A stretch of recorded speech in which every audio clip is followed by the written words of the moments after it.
जय हिंद साथियों।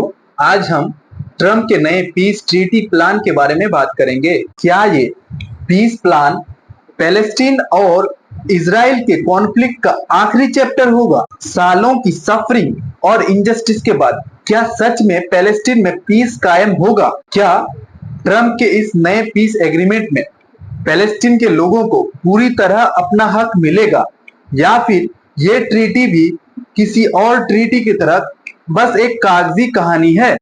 चलिए तो पूरा सीन समझते हैं।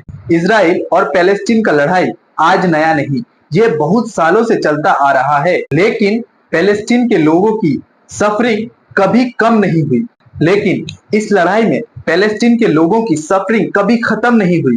पैलेस्टाइन के लोगों ने अपने जमीन और हक के लिए लड़ते लड़ते बहुत कुछ खोया है। किसी ने अपना बना बनाया घर, तो किसी ने अपना पूरा परिवार, तो किसी ने अपने बच्चे को अपने गोद में, किसी ने अपने माँ बाप, तो किसी ने अपने जवान बच्चे, तो किसी ने अपनों को अपने आंखों के सामने भूख से बिलखते या फिर भूख के कारण मरते देखा है। पैलेस्टाइन के साथ जो इनजस्टिस हो रहा है उसे पूरा दुनिया देख रही है, और जो इंटरनेशनल लॉ है वो बस बैठकर तमाशा देख रही है। इंटरनेशनल लॉ इतना बेबस है कि वहां जो लोग भूख से मर रहे हैं उनके लिए अगर कोई देश खाना भेज रहा है उनको भी पहुंचने नहीं दिया जा रहा है।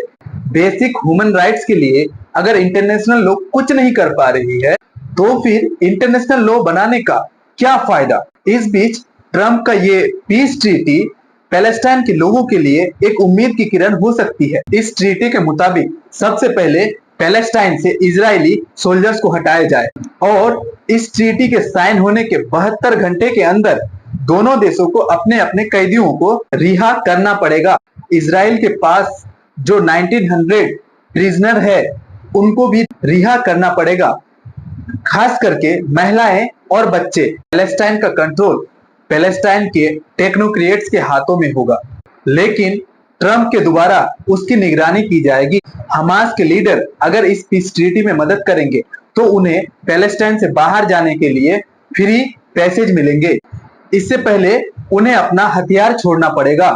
इस ट्रीटी के साइन होते ही गाजा का रिकंस्ट्रक्शन बहुत जल्द ही शुरू हो जाएगा। गाजा के लोगों को ह्यूमैनिटेरियन एड मिलना शुरू हो जाएंगे। पैलेस्टाइन से इजराइल के सारे आर्मी हटा दिए जाएंगे, और पैलेस्टाइन में किसी तरह का कोई वेपन इस्तेमाल नहीं होगा। इस पीस ट्रीटी के साइन होने के बाद ट्रम्प वहां पे स्पेशल इकोनॉमिक जोन स्टेब्लिश करेंगे, जिससे कि गाजा का डेवलपमेंट तेजी से हो सके। इजराइल और गाजा पे कब्जा नहीं करेंगे। इंटरनेशनल फोर्स पैलेस्टाइन के पुलिस को असिस्ट करेंगे। इजराइल और कब्जा नहीं करेंगे, और गाजा का कंट्रोल धीरे धीरे पैलेस्टाइन को देंगे।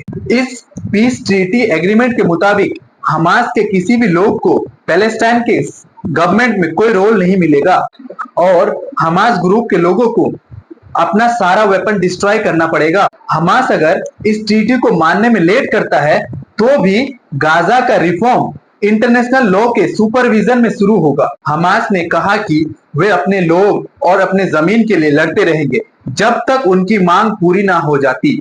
इजराइल के प्रधानमंत्री नेतन्याहू पैलेस्टीन के स्टेटहुड के खिलाफ है। नेगोशिएशन अभी चल रहा है। दोनों देश अपने अपने बातों को मनवा रहे हैं।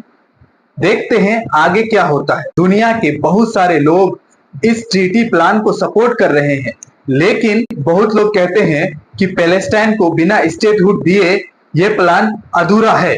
देखते हैं इस एग्रीमेंट को दोनों देश मानते हैं या नहीं। नेगोशिएशन अभी चल रहा है, और आशा करता हूं कि नेगोशिएशन के बाद कुछ पॉजिटिव रिजल्ट आए।